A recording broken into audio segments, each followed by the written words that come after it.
எப்படி நாம் நமது மனம், புத்தி, சமஸ்காரங்களை கட்டுப்படுத்துவது?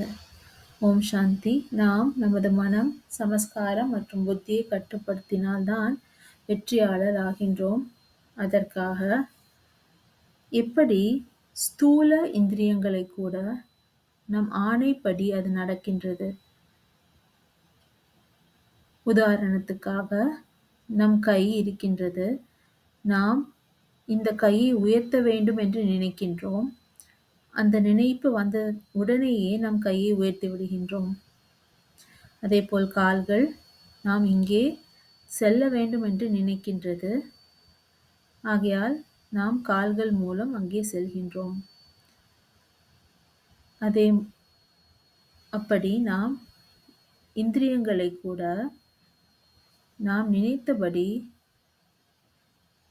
எங்கு வேண்டுமானாலும், எப்படி வேண்டுமானாலும், எவ்வளவு நேரம் வேண்டுமானாலும் அங்கே நாம் இந்த இந்திரியங்களின் மூலம் நாம் செய்விக்கின்றோம்.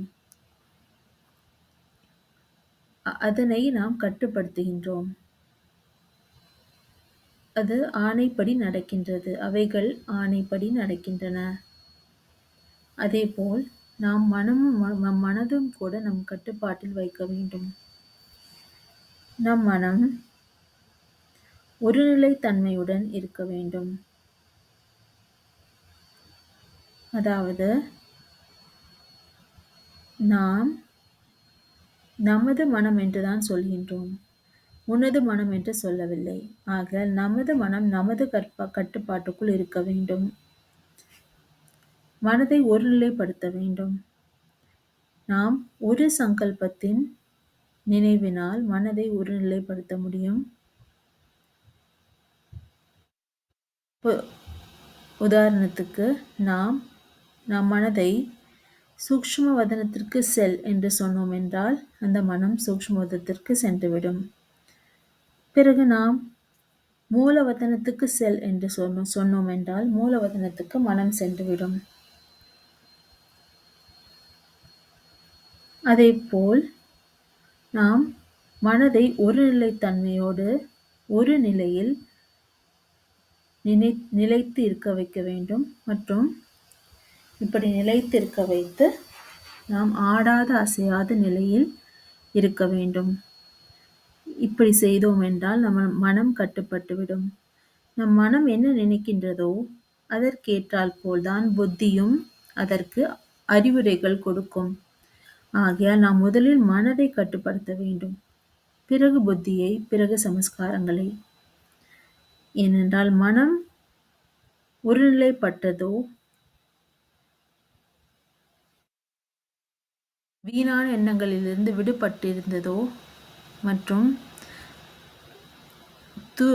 தூய சங்கல்பங்களை கொண்டு விட்டதென்றால் அதன் வேகம் குறைந்துவிடும். மற்றும் அதற்கு ஏற்றாற்போல் புத்தியும் அந்த மனதுக்கு அறிவுரை கொடுக்கும். ஆகையால் நம் கட்டுப்பாட்டில் அவைகள் வந்துவிடுகின்றன. சமஸ்காரமும் சேர்த்து நமது கட்டுப்பாட்டில் வந்துவிடுகின்றது. ஆகையால் நாம் இந்த பயிற்சியை செய்ய வேண்டும். மனதை ஒருநிலைப்படுத்தும் பயிற்சி, ஒரே சங்கல்பத்தில் இருக்கும் பயிற்சியை செய்ய வேண்டும். அதன் மூலம் நாம் அனுபவத்தை பெறுகின்றோம். உதாரணத்துக்கு நாம் சூக்ஷ்மவதனம் சென்றோம் என்றால் அதன் அனுபவம் நாம் செய்வோம். அதன் அனுபவம் நாம் செய்தோம் என்றால் நம்ம மனம் உறுதியாக ஆகிவிடும். எங்கே உறுதி இருக்கின்றதோ அங்கே வெற்றி இருக்கும். ஆகையால் மனத்தை உறுதியாக, சக்திசாலியாக ஆக்க வேண்டும். உறுதித்தன்மைதான் வெற்றியை கொண்டு வரும். மனம் கட்டுப்பாட்டில் இருக்கும்.